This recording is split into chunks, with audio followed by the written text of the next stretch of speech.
Hey everyone, I'm Eric from the book blog Lonesome Reader, and welcome to my magical bookshelf tour.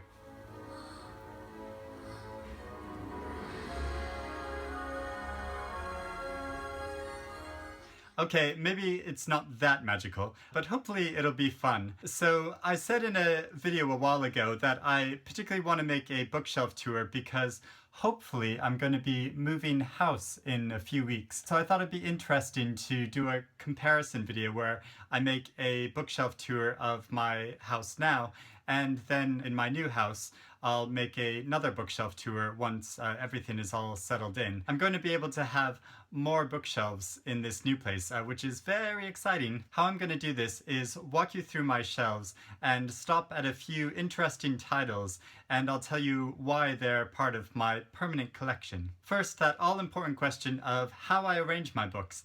And well, there's not really any particular way that I arrange them. It's all a bit chaotic. I do have books in certain sections. My boyfriend tried to impose an order where I put everything in alphabetical order, but I only got to, I think, Julian Barnes, so that didn't last very long. However, I do have other sections grouped for specific reasons. So you'll see I have a whole section of incoming new books that publishers have kindly sent me. Unsolicited books I'm not interested in are given away or put aside, but ones I want to review are kept here on the shelf.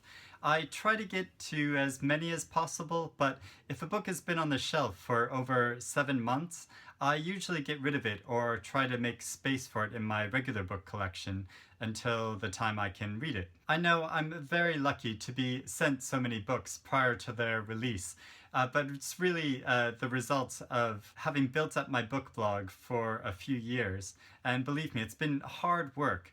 But of course, it's a labor of love. The rest of the books on these large shelves are ones that I've collected over many years. You won't see too many classics because my feeling is that I could find copies of classics somewhere at any time I want to read them. Most of these are books which are hard to find in shops, and many of them I haven't read because unless I really overwhelmingly love a book, I won't want to keep it.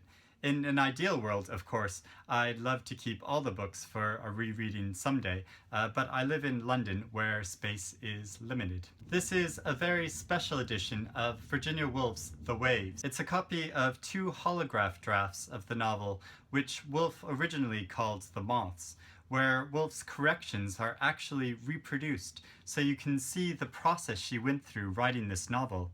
It's my all-time favorite book, and I've read it countless times, so for a real geeky fan like me, I can see how the characters evolved on the page.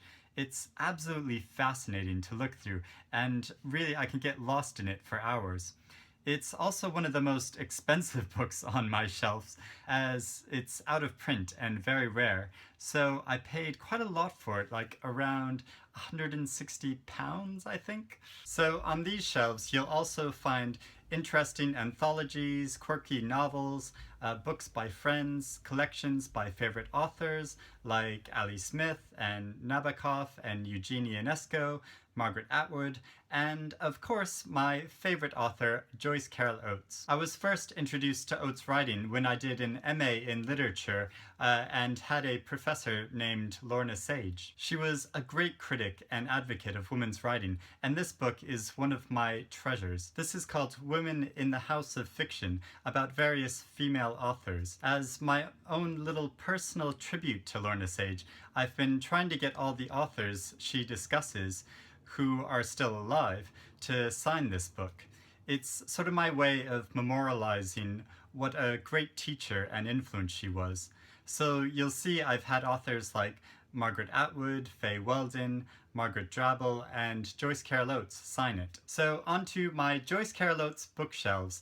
I have 2 shelves devoted to her books, which are overflowing because she publishes so much. There are books by her scattered all over my house, really, but these include many of her novels, short story collections, nonfiction, poetry, and plays. This book is a copy of Blonde, which Joyce kindly sent me after I sent her my dissertation, for that MA in literature, where I wrote about the issue of performance in both this novel, which fictionally reimagines the life of Norma Jean Baker or Marilyn Monroe, and the other half of my dissertation was about Susan Sontag's novel In America, which fictionally represents the life of a Polish actress, Helena Modjeska. Both are brilliant books and two of my favorites. Near my bedside, I keep lots of books of short stories and poetry. My boyfriend has trouble sleeping, so sometimes I'll read aloud to him from something short to lull him back to sleep. I know, isn't it cute? But also, I love reading short stories when I first wake up in the morning. I think it's just a great way to start the day. Next, in the living room, I have a lot of shelves of hardback books. These are almost all in alphabetical order. When I first came to London, I was so excited to go to author readings. Barely any authors did events where I grew up in Maine, so here I started seeing a lot, and I became enthusiastic about getting books signed. I'm not quite as bothered about that anymore, but almost all these hardback books are signed by the author, and many of them are some of my favorite authors, including Edmund White. Early on, when I moved to London, I met Ed at a book party, and we subsequently became friends, which is kind of crazy because he's an author I admire so much. He is an incredible person. I've since stayed at his apartment in New York City multiple times, become very close with his now husband, Michael Carroll, who is also a writer. And one time I even had dinner with both Edmund White and Joyce Carol Oates, which is really a dream come true. He's also incredibly generous.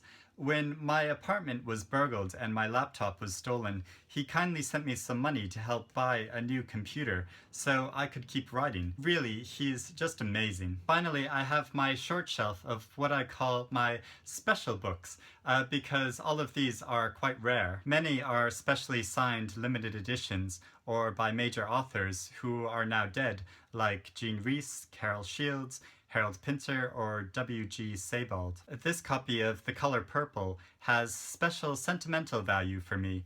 It's the first book I ever asked an author to sign. I was in a bookshop in Boston next to the public library, and I coincidentally saw a flyer for a signing Walker was doing at that very moment at the public library. Like, how is that for coincidence? So I bought this copy and ran over just as she was about to leave, but I was devastated when I took it on a plane once and the woman sitting next to me spilt water on it. Obviously, this was quite annoying, but even more annoying, she acted really casually about it, saying, "Oh, it's just water. It doesn't matter." Obviously, she is not a book lover. So there you go. There's a brief tour of my bookshelves. Hopefully, in a few weeks' time, I'll be moving. Once everything gets settled in, I'll be able to make another bookshelf tour and show you around my exciting new expanded bookshelf collection. I hope you've enjoyed this and it's given you some insight into my reading life. But thank you for watching and happy reading, everyone.